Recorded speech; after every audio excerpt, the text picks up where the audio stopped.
Hello, YouTube.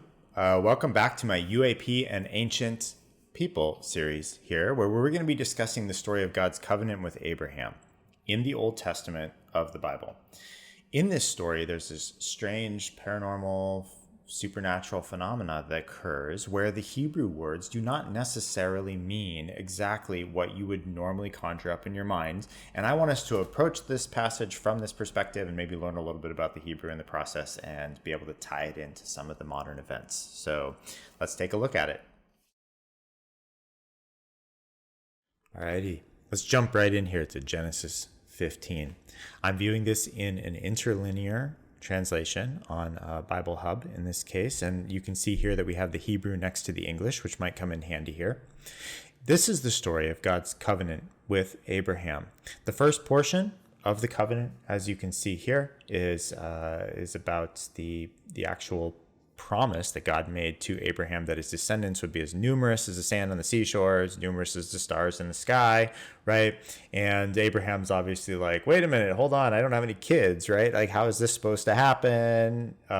And then it comes down to the actual promise portion, which is where I want to focus on things. I highly recommend going back and reading the previous portion. And Abraham's basically asking God, okay, I've got this like promise that you're giving me, but I'm looking for some sort of proof. I want something to indicate or be clear to me that this is actually gonna happen. So he says to God, how will I know that I will possess it? I will point out here, I find it interesting that Abraham is asking how he will know he will possess it when God said it was your descendants that would possess it. Abraham is sort of seeing this as a personal thing as well, almost indicating to some extent his belief that he may continue on after he dies, perhaps. So God says to him, go ahead and bring me these animals, right? Abraham brings them forward. There's no indication of what Abraham or how Abraham received this message that he was supposed to bring these animals. There's nothing in here to say what he saw. Was this a voice in his head? Was it an external voice? What's going on?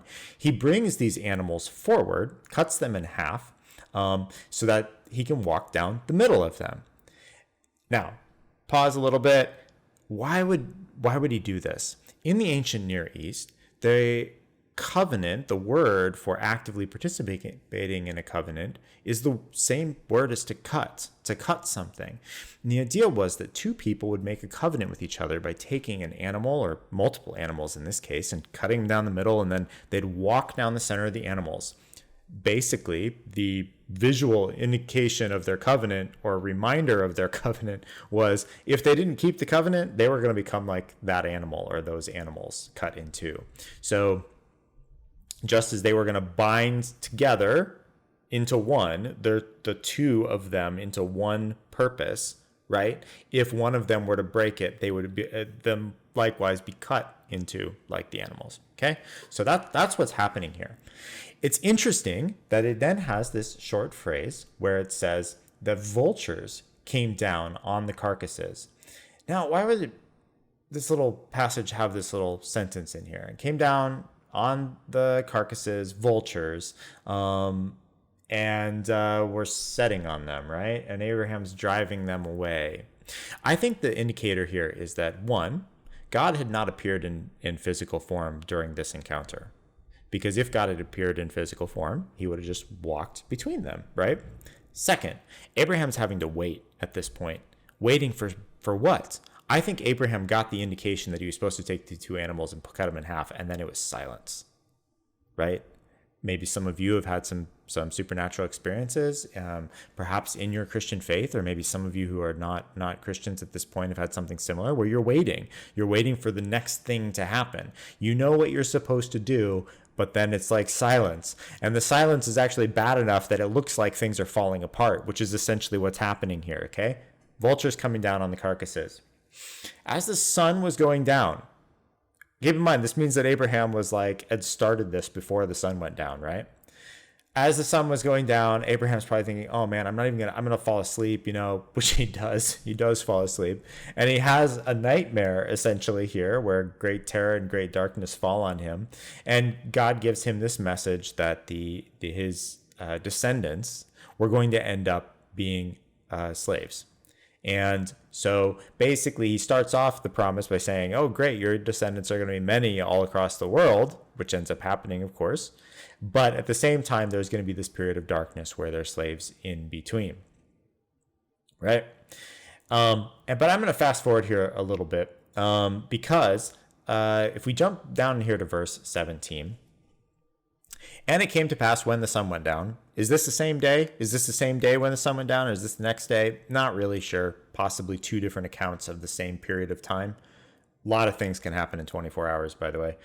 So the sun went down. It was getting dark. And behold, there appeared a fire pot smoking fire pot and a torch that was burning that passed between these pieces. I want to primarily focus on this verse right here. Oops, can't really select that very well. All right, fire pot. What does that mean? Basically a stove. All right, so this is the word for a classic stove at those times. And it was smoking. This is actually the word for smoking. If you look this up, smoke, and a torch burning. The word for a torch, and the word for fire. Right? Okay.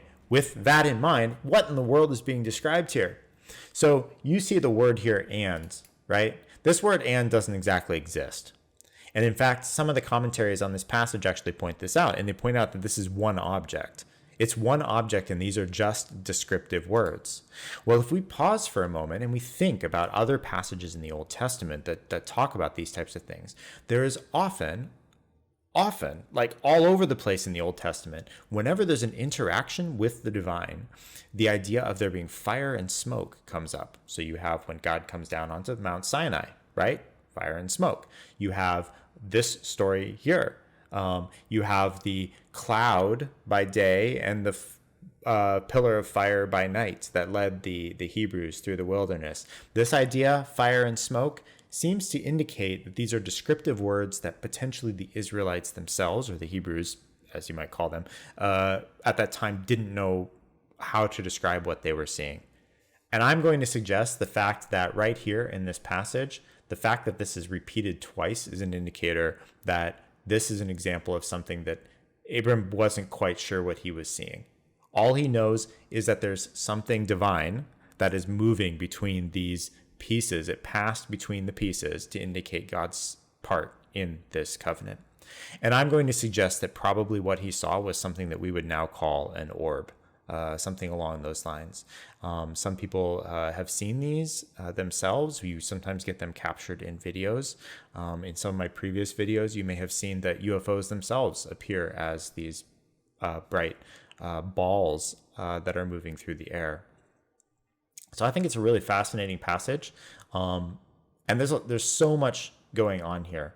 On that day, Yahweh made the covenant with Abraham, saying, your descendants, I have given this land. So this is almost, in my mind, one of the most important passages in the Old Testament. Because without this one particular incident occurring, the entire idea of all of the Judeo-Christian religions would not exist. This is the foundational moment. And a couple of things I want to point out, in addition to the fact that probably what was seen here was an orb, is that Abraham had a terrifying experience. This was not necessarily 100% comfortable for him, right? And oftentimes you'll hear in churches the idea of comfort and, maybe we can only trust those things that make us feel good or make us feel safe, that sort of thing. There are stories all throughout the Bible where people are going through a paranormal or supernatural experience that is not comfortable. And so just because someone's story is a little weird does not mean that it can't be trusted or that it is not true. And in this case, we know that this story did end up becoming true. Another thing I wanted to point out is that the addition of that little passage about the vultures coming down is probably an indication that there's some historical backing to this, simply because adding in a small section about the vultures, let's go back up to this. Where is it? The vultures, the carcasses. Where is it? This one right here, verse 11, right? if you were just going to solely make up a story like this, you're probably not going to include this verse about the vultures coming down on the carcasses. You'll probably just like careen right on into the next section here.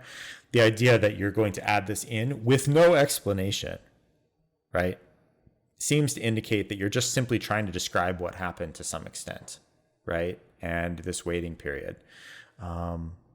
Yeah, so this is quite fascinating stuff.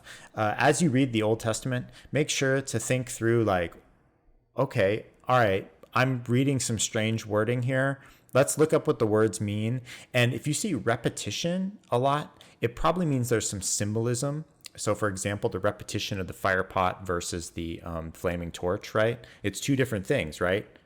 A stove is not the same thing as a torch, but the two are put together, indicating that we're trying to describe something with two descriptors. This happens all the time, especially in the Old Testament. So hopefully this is useful. Hopefully you're able to learn a few things here. And quite an interesting story. I'm going to end with one final thing, and that is that you might ask the question, why did they record these stories? I'm going to suggest to you that the majority of the stories that are recorded in the Old Testament are recorded because, similar to how, for example, in my story, I like had these extraordinary events happen and I start writing it down. I'm going to suggest that the majority of the stories in the Old Testament were written down primarily because they were associated with what we would now call supernatural or paranormal activity. And so people thought, we need to record this. This is an incident of heaven touching down and interacting with earth. So thank you so much for listening. And until the next video, have a lovely time. So take care.